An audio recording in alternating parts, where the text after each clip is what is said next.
If what you're trying to ask is there something endemic to a painter being black, it's only his being black in America that has that sort of universal quality. I mean, he's lived under a particular kind of limitation.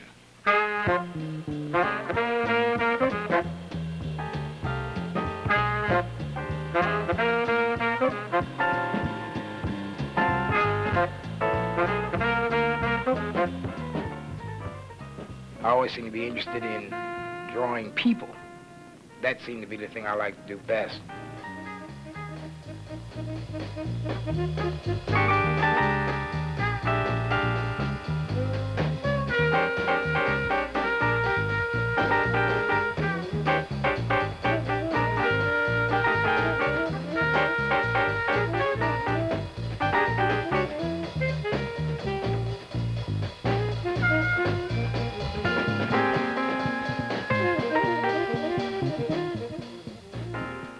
Well, I'm only concerned that I be considered an honest and a good painter. I don't care whether anybody agrees with what I paint about.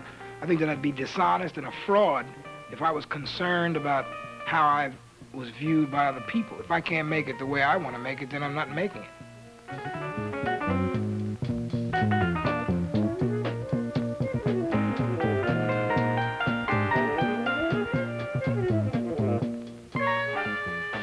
Well, I mean, you do like any other artist has done. You learn your craft and you begin to visualize or make visual your ideas.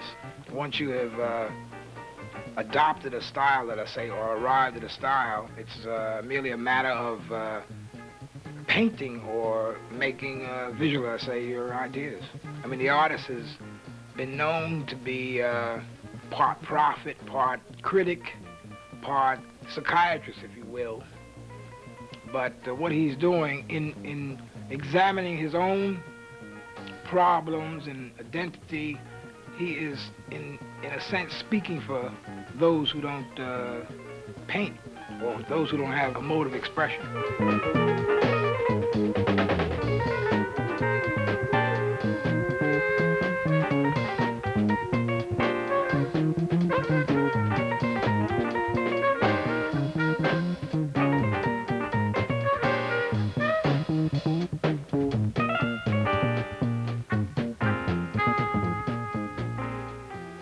I still don't say that there is a black art. I know there are black American artists, but art is universal, and I don't think it has a race.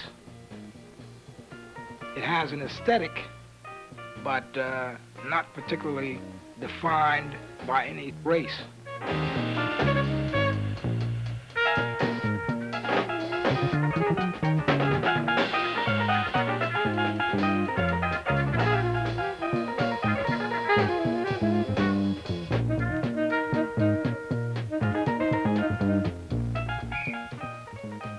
To be painting at this particular time a sort of a historic, or I'm delving into my background, not even back before slavery, but since slavery.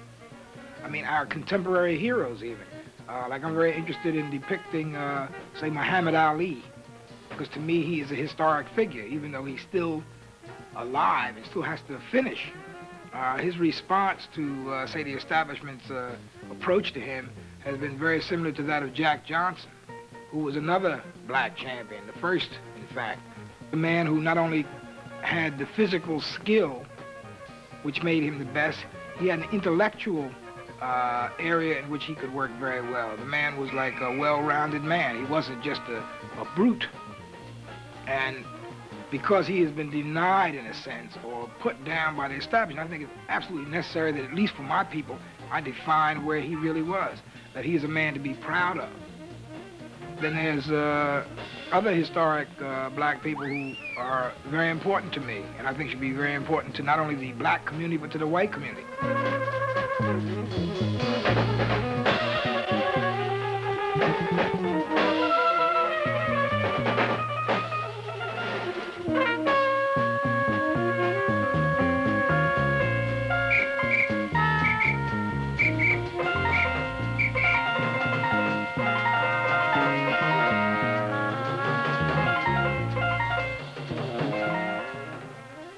Scottsboro boys were pawns in a political arena or political depression in this country.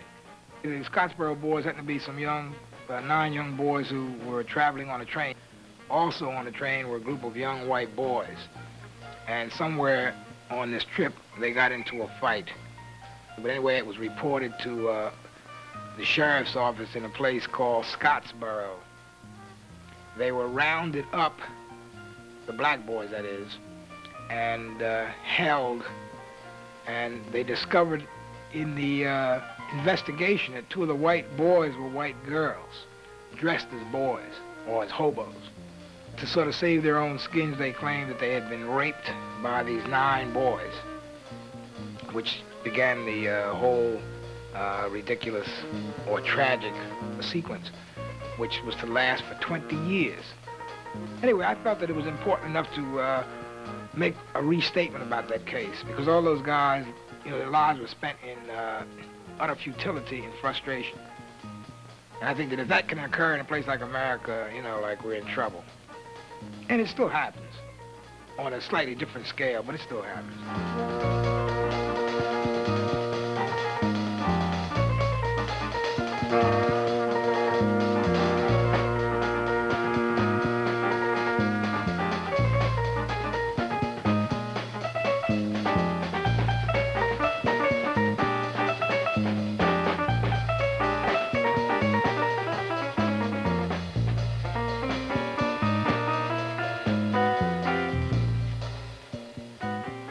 I think alienation is a theme, but I don't think the black artists are dropping out. I think the black artist is trying his damnedest to get in until he finds that he can't get in. If he can't get in, there will be alienation, not only of the black artist, but the entire black community, which then signals the end, either for the black community or America.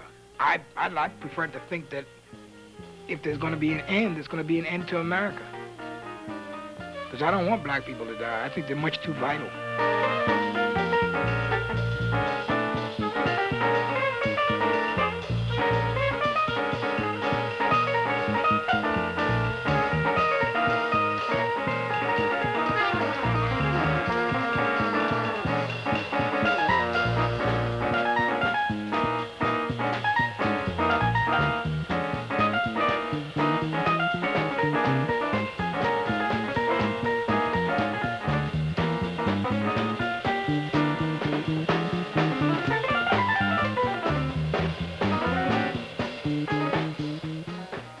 You know, I'm not looking for disciples. All I'm doing is giving some people a helping hand, which I had myself, you know, in school. And that's my whole approach. I find that it gives me a chance to express my ideas and see how they work with or against somebody else's ideas. I think that, say at this particular time in my life, it's important for me because I can begin to define for myself what it is I'm really trying to say and do. I hope that, you know, other people, in a sense, agree with me. If not, then I'm just out on my own.